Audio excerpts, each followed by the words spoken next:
Hello everyone, I am so pleased to be invited by Charmaine today to talk to you a little bit about how to approach the media. For the last 25 years, I've worked with some of the top assignment editors in the country, and here's a few tips that I've picked up along the way. Let's start out with the press release, and everybody always wants to know, how long should it be? In the olden days, it used to be one page, so that was your standard 8.5 by 11 piece of paper or one Word document. Now that we've gone digital, you can send a press release that's 2 and 3 pages long, but here's the important point. You must have all the information that the media needs to know on page 1. Then on page 2 and 3, you can add some extra quotes and some information, but that page 1 is very, very key. Now, I'd imagine that a lot of you are very savvy when it comes to writing press releases, but just in case you want a couple of tips in that area, I've come up with the 5-2 formula. So that's answering the 5 W's and adding 2 quotes. So just like we did in school, who, what, where, when, and why, fill in the blanks and add 2 quotes, and then that'll form the basis of the press release that you're going to write. All the elements in a press release are pretty well the same. They pretty well all look the same. In the upper left-hand corner are the big words in capital letters for immediate release. Then you follow it up with your title and subtitle. Now here's a key bit of information. Make sure that that title is a killer title. This is the one that you want to hook the media, because here's the sad truth. You are going to have 5 to 10 seconds to catch their attention.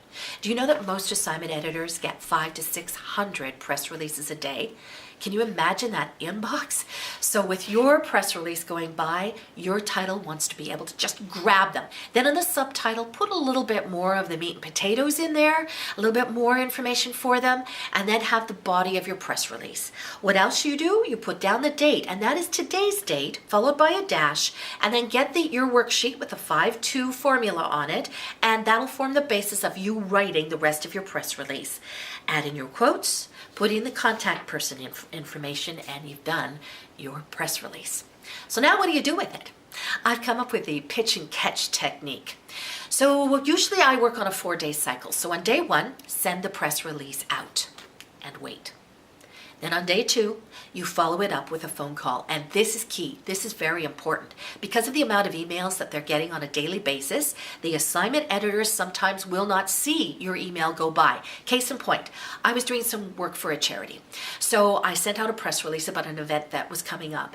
And this was my friend. He knew me. So I said, "Hey, Louie, how are you?" I said, "Did you get the press release that I sent you yesterday?" And he said, "I never saw anything from you." So I said, "Okay. Now this is what you need to pick up here." I said, "While I've got you on the phone, do you mind if I confirm the email address that I sent it to?" "Hey, no problem."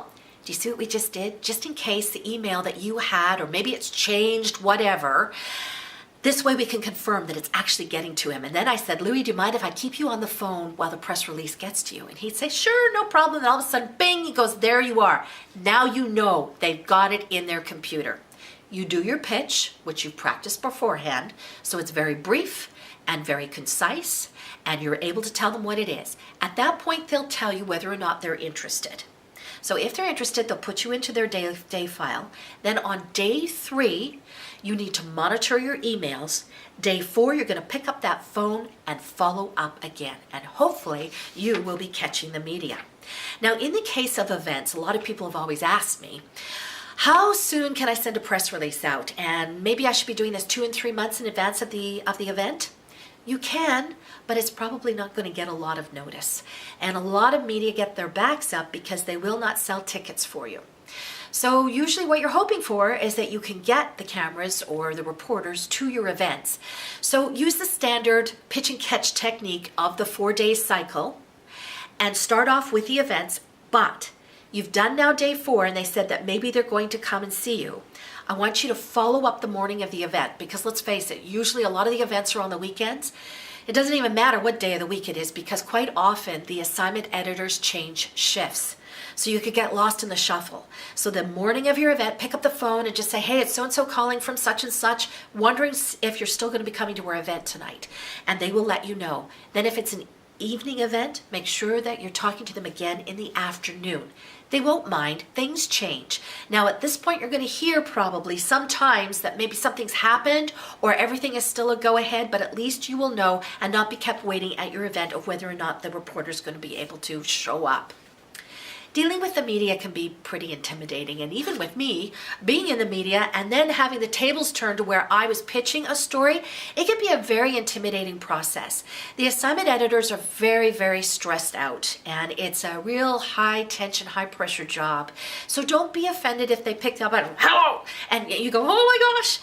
Just remember that they're people just like us. Make sure that you got that pitch in cold so that you can just deliver it quickly and just ask them whether or not they might be interested.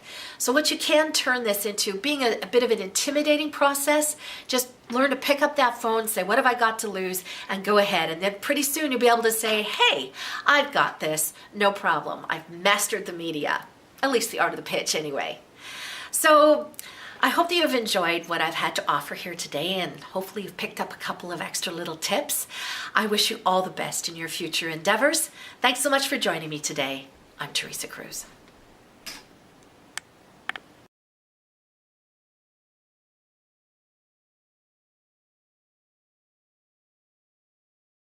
Hi, this is Debbie Dashinger from Dare to Dream Radio, also from Radio Interview Mastery and mybestsellerbook.com. Here to give you a few tips about radio. As we all know, media is so important today. So if it's that important because it helps you get your message out to all the right people, then how are you going to do that and really utilize that opportunity? Here's a few tips for you. The first thing that I recommend is, whether you have 60 seconds or 60 minutes, always communicate the most important part of your message right up front in the first 30 seconds to 1 minute. Why? Because you want to get that out first. You don't know how much time you'll have. Then any additional time you have after, just utilize that to expand on your basic points. So get the most important things out up front. The second thing is know what your message is and how to message it. Prepare 2 to 3 points for every interview. That's all you need to do. Just 2 to 3 points that are essential that get across your point during an interview. Next, use vocal variety. Why? Because on radio, all we've got is our voice. That's how we connect with others. That's how we convey what our point is, yes? So let your voice, let your delivery reflect the full spectrum of emotions and points of emphasis. And finally, structure your responses. Start with a general statement that sums up your position or your point of view, and then narrow down your response and give the specifics of why. This approach is really wonderful for radio and, frankly, even for television interviews, because even if they were to cut down your entire interview and edit it out, they'll probably use that piece that's already structured. Again, this is Debbie Dashinger. Always be radio rich instead of radio rough, and utilize those amazing opportunities to be interviewed on broadcast. You can find me at debbiedashinger.com, DACHINGER.com, as well as mybestsellerbook.com.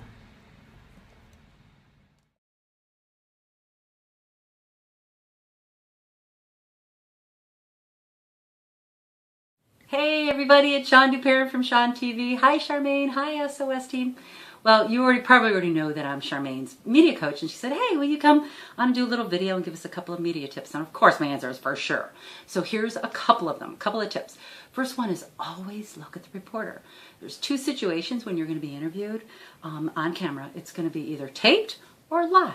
Taped or live, you always look at the reporter, and you always look at the reporter. Have you ever seen people on TV and their eyes are going, or they're like trying to pretend to be an anchor and they're kind of going and looking at you in your living room? It's very odd. Do not do that. You did not go to anchor school. Always look at the reporter. I'll say it one more time. Always look at the reporter. 2 words you want to delete from your vocabulary on camera and off are the words I think and I believe. Of course you think it, and of course you believe it. You're saying it. And energetically, when you say it on camera, it loses its power.